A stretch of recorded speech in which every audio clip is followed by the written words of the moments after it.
Eh bandeko kisongi kabola kabato kisongi likona ngo ya kimukolo ezalaka somo bandeko nanga siko toko yeba te affaire à Félix Wazekwa entre Tchoha Mboma na Migenyema na papa na biso Koffi Olomide banani nde basongi likolo nango. Est-ce que bandeko to sala analyse, est-ce que ezaka yango likambo kaboli Koffi Olomide na Wazekwa to eza na makamsu na kati ponga vraiment na okike makamsu supe eza na kati. Voilà, mbote na balandi nyonso ya la grande découverte TV pour s'abonner, pour liker, pour partager vraiment bandeko. Lelo te ko sala analyse sur makambo ekoleka na internet bino boyebi tango biso to mona makambo o bango moko bayela biso isala biso pe to yaka na ko analyser ezaka te to zwa ba parti pris ezaka te to zwa ba parti pris parce que biso to yebi ndenge mambo ngo eleka ka mokonza mboka ayoka ka litoi moko te ezalaka bien oyoki kotoyo oyoki pe kotoyo to moni pe kuna Migenyema akolela akosenga ba pardon bandeko. Est-ce que likambo yo sali na yo te fo ya osengela ngo ba pardon o ya kosengela ngo be excuse bandeko na ngai nini ekoleka entre bango? Il y avait un moment to mona Koffi Olomide en tout cas ezalaka simba zongi sana Félix Wazekwa. Oh, bazwa ki ba musicien eke zongi e baluki eke zongi. En tout cas, hando wana ezalaka na Sabino hando wana ezwaka tanango eumela esala bane hando ya Koffi Olomide na Wazekwa. Et bakenda plus loin surtout Wazekwa pena kenda nango musika loba ye vraiment na Koffi Olomide toujours satana Yesu bakolobana tili wa bakolobana ka te mais kane baloba bandeko na ngai avant to loba foto balola kalolemo na biso cette fois ezalaka très important ya ko balola kalolemo na cette fois avant oloba makambo susu avant la pa bandai mususu bandeko na ngai po toza bato. Oui toko ekoloba bongo mais après soko changer mokile boseka yo ba émission salama oh moi leki émission abwaki moi libanga o koto pe abwaki moi libanga ngana bino tomona o eleka enzambala la rater en tout cas bayaki ko se réconcilier. Réconciliation na bango esalaka vraiment bien makasi bandeko nanga komona lisusu Félix Wazekwa na papa na biso Koffi Olomide bazali sika moko balia mesa moko bayembe sika moko babine sika moko baseka esika moko. La famille s'il vous plaît bo liker bo partager et le wana esalaka vraiment bien et c'est pelisa mitema ya bato ebele oyo balobaka. En tout cas si y a un problème photo eba kolimbisana parce que nzambe kutu oyo akela biso to salela ke masumu ya ndenge na ndenge alimbisaka biso. Alors pourquoi pas biso bato et komona nde papa na biso Wazekwa kolongola ndai oya lapaka bakotikala kolobana te ti Yesu na nzambe bakolobana. En tout cas ça la biso bien mais totikala omona pete Yesu na nzambe ngo balobana tomona ka ke bango bato lokola ngana yo balobana babongisa na bango ka ndenge ezalaka na ba famille nyonso ba problème ezanga te et ko bongisa wana la famille bakenda nango plus loin po bandeko ebele bayeba te makambo ngo ebana ndenge nini ekoma wapi esuka ndenge nini kolobana wana bandeko na ngai bakenda nango plus loin bake kosala même featuring entre bango mibale Koffi Olomide na Félix Wazekwa. Tomona ki basala ki featuring na bango elekaki ndenge elekaki wana bake ba concert basali ba conférence de presse. En tout cas elekaki kitoko et ba félicitaki bango ba o pe ya ko féliciter ba félicitaki ba o pe ba boya na bango ba sepela te Et tu es déjà côté à papa chéri kuna na ba weha ba ebi déjà comportement ya vient na biso pe mon pao. En tout cas côté ya ba na wenge. Toyoka ba na wenge pe na ba mira ba bi bana baloba ni tozaka ka awa inani ebele ba opaniania. Et to lobaki maloba ya bana wenge to pesa bana wenge raison ou pas bandeko na ngai. Na likambo oyo bango baloba. To pesa bango raison ou pas. Et lelo tolali tolamuki papa na biso Koffi Olomide azosala oyo ye musique. Président waze kwa pe to monaki abandai kosala ya ye musique bandeko na ngai. Tolali tolamuki to moni kuna waze kwa zwaka ba visa te azwi. Waze kwa chaka date te plutôt ache date. Après avoir kocha date esenga nini esenga ba visa te. Ba visa ne permetaka musicien asa nini à voyager na équipe nae mobimba. Mais papa na biso Félix waze kwa senga ba visa en tout cas ngana bino to mona ba visa wana bapimela e ba visa nzoka nde après avoir kopimela e ba visa mutu oya monaki kete to komi baninga to bongisi eke zongi mutu ango okasalaki ya minene bandeko nanga o esalaki lelo ye na ye bayokana te. Mais eza pe ka yango te déjà avant wana bakokuta no babandai kokutana mwa kosolola oyo président na biso waze ko bando solola na mama na biso sisisi en tout cas nzo ande vie pe bando ka mwa yo ebi kaka ya linga te na bilanga na ye mutu akota kwa mwa ndenge me alobela ki yango te azeli tangu visa erate en tout cas place vient na biso ayaki kosala oyo ayaki kosala wana na chela bino audio ya président na biso waze kwa boyoka na munoko na ye moko eloko nini sala baloba na sute ti lelo tolanda tokozonga juste après. Je parle de Félix Ouazekwa Koffi Olomide. Est-ce que c'est logique? Est-ce que c'est normal? Est-ce que ça vous honore? Si. Moi nazaki nanga oui. Ngana eloko na banga na relation ya ona lobaka mukolo ba kotuna yo puka tokabwana zala na courage wa yebisa bato yango na ina tuna zala na courage wana to comme nazana yo ça pe na courage wa yebisa biso bokabwaneli nini tokabwani lisusu ya sika pona ke ngana raté ba visa mais yazo sekanga oh oui ekenda tata nazo le balance. Une preuve que avant de se caillou. Mais nazo expliquer. OK. Moninga nazo ba fanatique na conviction boulot nga. La kedate place moko ba fanatique ba comme belé te boulot. Et on a respecté bango le souvent na. Soki na ngalo ba vérité mo na so na kansika nde nazo ba fanatique na fona bisa ba vérité. OK. Ye abenga di gaso moko ni mige nema. Za chroniqueur na poto. So mige po la sabato ka solo la na ye.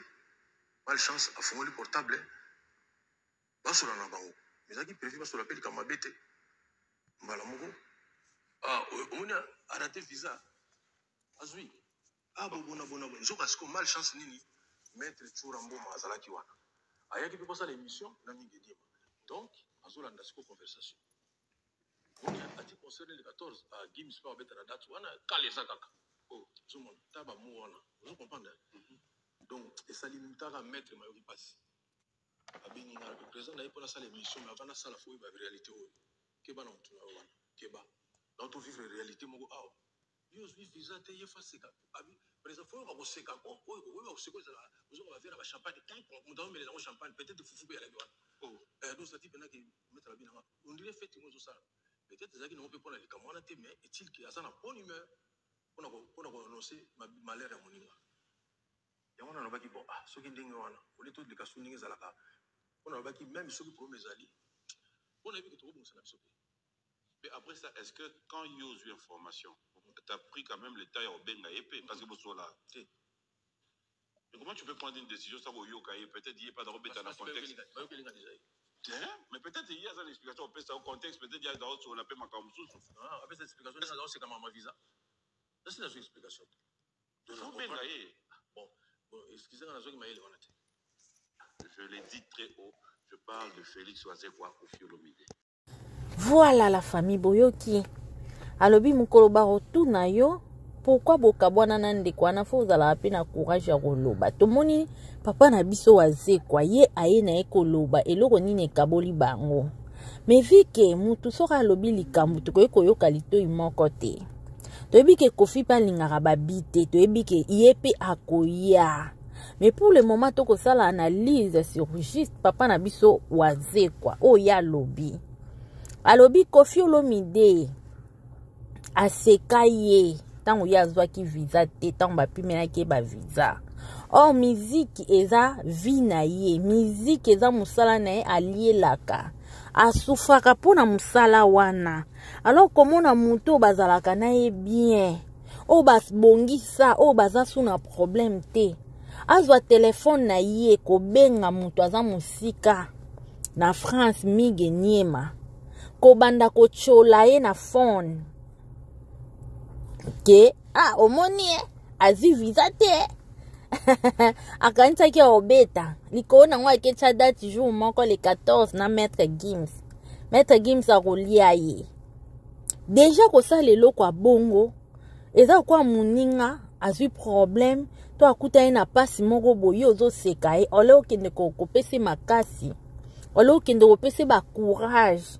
Ne fils qu'attend un message tourné par les câbles émission boy mon frère Wazekwa en tout cas courage et tout mais yo kei okomi ko chola e ko tonga ina ba journaliste mususu bon na ebite bande ko ebele ya mususu ba ko cha doute tonzimite Koffi Olomide mais bande ko ebele pe ba konzima parce que toyokaka bato ebele balobaka ke Koffi Olomide ba je na ye ezalaka yango wana ya amarchaka bongo ya tambolaka bongo ye place ya zali soki boza na ye bien akoluka toujours eloko moko esalaki bozala ne malamu preuve ne na monde musical na ebite muninga ya Koffi Olomide nani ata oyo ya génération na ete oyo ya génération na ete or na kotala boye Koffi Olomide aza mutu fo azala bien na bafali na ba Jibe Mpiana na ba Wehanson na ba Nyokalongo na ba Bozi mais ozomona ke Koffi Olomide azalaka ye moko na ngambu na ye asala mokili na ye moko pourquoi parce que trop de problèmes et likona ngo ye moko aloba na biso ke ye balinga kete mais sko boye sanga na biloko a boye muta osepela no ndenge ni na matongi ya boye na matongi ya boye wa benga ngo sentiment matongi kabula bato petit falo yembela biso ata sentiment matongi ekabola kabato sentiment matongi ekabola kabato bandeko matongi oyo bato mususu bakipana na bango te it's okay mais eza na bato mususu akoka batonga ete amoni lokolo bomi ye amoni lokolo sali ye mabe moko boye donc ezo simba te donc Wazekwa azala choqué na comportement ya mutu oyo bazolia ne place moko mutu basali ne featuring mutu babongisi na ye koyoka ba propos oyo atenaki oyo abimisaki e bamige niema pe bato moko tanga sola na boss moko boye to mutu moko boye alingi mokili momba bayeba ke bato bayeba. Il paraît que mige niema chaka main libre wana bashora mboma pe bazalaki wana nde baye komona baye koyoka nani bayelaki Félix Wazekwa message sikoto ke tozonga bandeko nanga est-ce que mwana mobali wana chora mboma wana est-ce que akokosela Koffi Olomide artiste na biso légende na biso makambo est-ce que akokosela mige makambo et pourquoi miga ekosenga excuse na problème oyo entre ta ye ayebi kasali na eloko te et pourquoi mena ekosenga excuse ponga na yebi muto asali na eloko te aseskizaka te muto asekizaka ke oui nasalaki yango bolimbisanga ezalaka bongo ti mais sko mige ya ayebi ke asalaki na ye likambo yango te akwa bon pourquoi koya kosenga pardon na likambo oyo yebi osalaki te. Omoni te ke esali ba revens esali ke revese mbala moko. Or bandeko na nga tant toza bien na bato tolinga malheur ya baninga te. Tolinga malheur ya baninga te. Po muninga wana neti waze kwa bongo azoliela wana azomelela wana. Siko yebisanga. Ti ozoseka ye. Atali o mutu na nga réaction na ye kezala ndenge ni. Bien sûr waze kwa peut-être aboyaki na ye po papi mo matunye pourquoi ke no luka ete. Aboyaki na ye ko luka pourquoi peut-être amona ye kaka te. A comprendre kaka ke marambango atana ke ko tuna e kende ka ndenge kende boy de préférence na tika na ngai. Donc c'est pour cela Félix waze kwa atika ki na ye habité tozala ka boy musika mais ne tozala ki ndenge pe na pusa ke pembeni na moni aza muta musika yango moni bana wenge dia ba comprendre ba koza na mona problème ya papa na biso Koffi Olomide na mutema te soki ndenge nini mais ba préféra ka ba vanda na bango distance pour na ko éviter ka ba problème yango peut-être sala ki mutu na muta vanda na kwena ye. Donc eloko o ekaboli papa na biso waze kwa na Koffi Olomide eza yango wana. Bandeko na ngai vraiment epesi pasi pe mawa koyoka explication oyo. En tout cas waze kwa tala kaka asali combien d'années akenda poto te. Mais moi chance o azwaki wana tant wazui ba visa te esalaki pasi e stressaki ye. Siko mutu mwa bandai kwa attend kozela aya kopesa ene fiske ba courage mutu wana seki atongi acholi ye de yango eshoka ye. Omoni mutu na mutu avandi na coin na ye vraiment eza pasi pe ma pona ba musicien na biso bato oyo baleki bakoyi kozala balanda exemplaire na bango yo to komona eza kaka eke zongi. En tout cas tout to ebite waze kwa décision ni na bombi na mutema parce que tout wana ebisaki biso bakoloba ka soki Satana Jésus basololi mais tout to kozela décision ni na royela biso et puis to kozela pe Koffi Olomide vu que ye pelinga bi ekota te. En tout cas to ebi ke réponse ke ya. Et voilà, bisous, bye papa, abonnez-vous, likez, partagez. Merci, je vous aime, bye bye.